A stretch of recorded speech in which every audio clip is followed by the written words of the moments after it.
আজকে আমি আপনাদেরকে দেখাবো ট্রেডিশনাল স্টাইলে যেভাবে ফলি মাছের কোপ্তাটা আমাদের দাদু নানুরা করতো সামান্য অল্প মশলা দিয়ে। আমি আজকে A to Z সেই টিপস আপনাদেরকে দেব কিভাবে খুব মজা করে তৈরি করতে হয় এই ফলি মাছের কোপ্তা। মুনস ডেইলি কুকিং আপনাদেরকে স্বাগতম। আসসালামু আলাইকুম। আপনারা সবাই কেমন আছেন? বিসমিল্লাহির রহমানির রহিম। আমার চ্যানেলটা যদি আপনাদের ভালো লেগে থাকে অবশ্যই লাইক কমেন্টস শেয়ার করবেন, সাবস্ক্রাইব করে দেবেন, বেল বাটন বাজিয়ে রাখবেন। তো আসুন আমরা মূল রেসিপিতে চলে আসি। তো প্রথমেই আমার দুটো ফলি মাছ নিতে হবে। আমি এগুলি কেটে ধুয়ে পরিষ্কার করে নিয়েছি। এখন আমি একটি লোহার এটা নিয়ে আমি এটাকে ছেঁচে এটার ভেতরের যে মাংসর অংশটা সেটা বের করে নেব। এটা আপনারা শিলনোড়া দিয়েও করতে পারেন। তো আমি চাকু দিয়ে কিভাবে আমি এটা হালকা করে একটু কেটে নিচ্ছি যেন ভেতরের মাছের অংশটা যেন সুন্দর মতো বেরিয়ে আসে।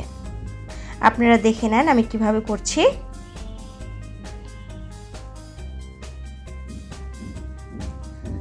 মাছটা এভাবে বেরিয়ে আসবে। আমি এটা সুন্দর করে এভাবে মাছটা বের করে নিয়ে ফেলবো। হয়ে গেছে আমার দুটো মাছ এভাবে বের করে নেওয়া। ভিতরটা আমি এরকম পরিষ্কার করে নিয়েছি।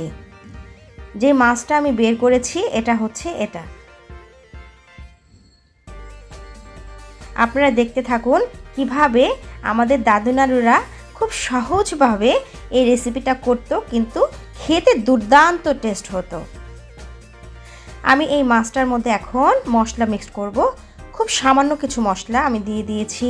পেঁয়াজ কুচি, ধনিয়া পাতা কুচি, কাঁচামরিচ কুচি, কাঁচামরিচটা আমি বড় করে দিয়েছি, হলুদ গুঁড়ো, জিরা গুঁড়ো,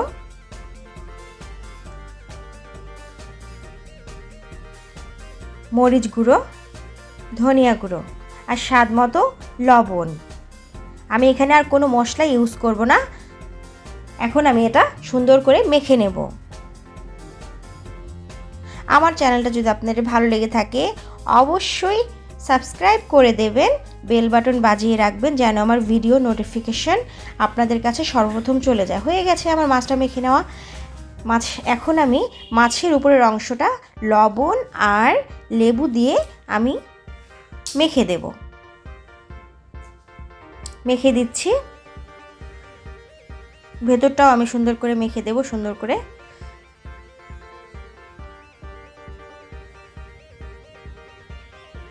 এখন আমি যেই ভিতরের মাছের অংশটা যে আমি রেডি করে রেখেছিলাম সেটা এখন মাছের ভেতরে আমি এভাবে দিয়ে দিচ্ছি। আপনারা প্রসেসিংটা দেখেন, দেখলেই বুঝতে পারবেন আমি কিভাবে করছি।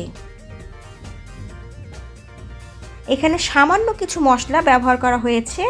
আমরা এভাবেই করছি যেভাবে আমাদের দাদু নানুরা করতো ট্র্যাডিশনাল স্টাইলে আমি এটা করছি। এখন তো নানান ধরনের মশলা আমরা ইউজ করি, কিন্তু আমি এখানে সামান্য কিছু মশলা ইউজ করেছি। আমি এখন এটা কভার করে দিচ্ছি মাছটা। এভাবে আমি দুটো মাছ রেডি করে নেব।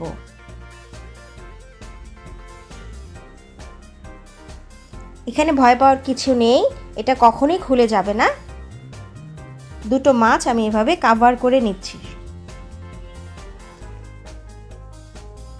হয়ে গেছে আমার দুটো মাছ কভার করে নেওয়া। এখন পরের স্টেপটা আমি দেখাচ্ছি, আপনারা দেখতে থাকুন। স্কিপ করে দেখলে আপনারা পুরো প্রসেসটা বুঝতে পারবেন না।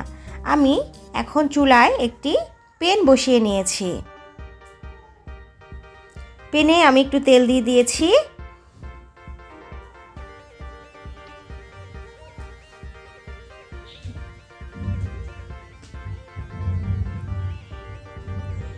তেলটা গরম হওয়ার পরে আমি যে মাছের পুর ভরে রাখা ফলি মাছগুলি আমি এখানে দিয়ে দিব। খুব হালকা আঁচেই দিতে হবে, বেশি আঁচে দেওয়া যাবে না, তাহলে পুড়ে যাবে। আমি হালকা আঁচে দিয়ে প্রায় 5 মিনিটের মতো 4-5 মিনিট আমি ভেজে নেব। এক পাশ ভেজে নিয়ে আমি এখন মাছটা উল্টে দেব। উল্টে দিয়ে আমি আবার 4-5 মিনিট ভেজে নেব। ভেজে নেওয়ার পরে রেডি হয়ে গেল আমার ট্র্যাডিশনাল স্টাইলে ফলি মাছের কোপ্তা। আপনারা এভাবেও রাখতে পারেন পুরা মাছটা, আবার আপনারা পিচ করেও দিতে পারেন। তো আমার এই রেসিপিটা কেমন লাগলো অবশ্যই আমাকে কমেন্টস করে জানাবেন। আর যদি ভালো লাগে অবশ্যই আমাকে লাইক কমেন্টস করে শেয়ার করে দিবেন।